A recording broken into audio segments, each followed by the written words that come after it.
গেছিলাম মামার বাড়ি, মামাতো বোন আবার আমার সেই ক্রাশ। এবার দেখলাম মামাদের বাথরুমে যে যায় সেই দেখি জুড়ে জুড়ে গান করে।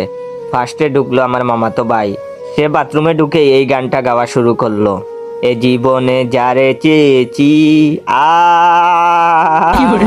আজ আমি তারে পাইনি আ এবার ঢুকলো মামি, মামি ঢুকে এই গানটা শুরু করলো।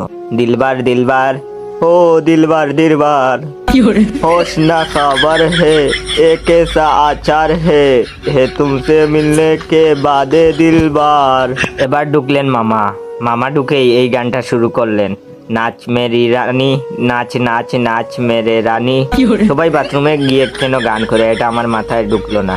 এবার দেখি আমার চাপ লেগে গেল, আমি তাড়াতাড়ি বাথরুমে গিয়ে লক করে দিলাম, কিন্তু গান গাইলাম না, যেহেতু এটা আমার ক্রাশের বাড়ি। আমার বেসুরা গলায় গান শুনলে ক্রাশ দৌড়ে পালাবে, তাই চুপচাপ নিজের কাজ করতে লাগলাম। এবার কিছুক্ষণ পরে দেখি পুঠাস করে দরজাটা খুলে গেল, সামনে দাঁড়িয়ে আছে আমার ক্রাশ। সে হা করে তাকিয়ে আছে আমার দিকে, মনে হয় ভূত দেখে ফেলেছে, এই বুঝি মাথা ঘুরে পড়ে যাবে। এতক্ষণ পরে বুঝলাম এরা সবাই বাথরুমে গিয়ে কেন গান করে।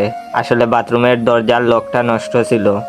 এখন আমার ইচ্ছে করতেছে কমেডের ভিতরে মুখ লুকিয়ে বসে থাকি।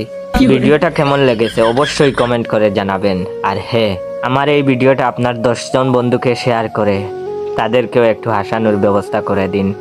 ধন্যবাদ।